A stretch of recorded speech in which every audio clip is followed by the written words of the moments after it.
Hello guys, magandang araw po sa ating lahat. Andito po ako ngayon sa isang properties dito po sa bayan po ng Kuya po.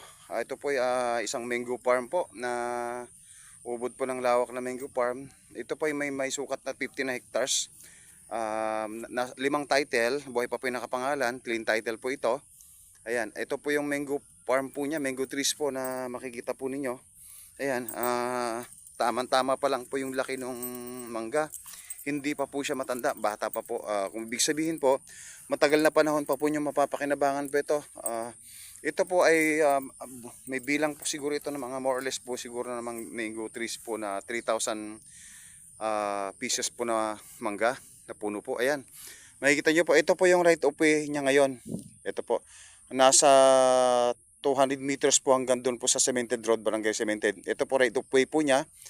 At andun po sa kabila yung nakatutok po siya sa Cemented Road sa may kabila po. Makikita nyo po mamaya sa video ko na ibibideo ko po sa inyo. Ito po, ito pong mangga na ito ay kumikita po ng milyon. Itong mango farm po na ito. At sari-sari pong fruit bearings pong nakapatanim dito sa property po na ito. Ayan, makikita nyo po yung property po natin. Ganyan po, flat po siya. Flat, may konting rolling lang po. Yun lang po. Ayan. So, ang may-ari po ay buhay pa. Nandito po sa Pilipinas yung asawa po na babae. Siya pong naka-SPA dito. At may SPA na rin po yung asawa niya. Siya na pong magbebenta po dito. Kasi asawa niya po ay nasa ibang bansa po siya. Ayan. Makikita po ninyo. Ayan po. Makikita niyo po napakaganda po ng properties nito. Ayan. So, ayan po. Mamaya po, sa pagpapatuloy po ng videos ko, ay makikita nyo po yung harap dun sa kabila na Cemented Road po.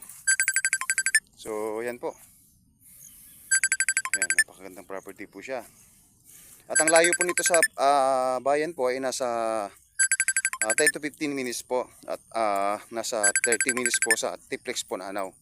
2 to 3 hours po from Manila, 1.5 hour po sa Baguio City po. So yan, makikita niyo po napakarami pong mangga. Ayan, productive na po yan. Napakarami pong binubungan nito. At ito po ay banggang kinalabaw. Ibig sabihin po, ito po yung ni-export po na matamis pag nahihinog po. So ayan po. Libo-libo pong kayong ang naani po nila rito at milyon po yung napagbebentahan.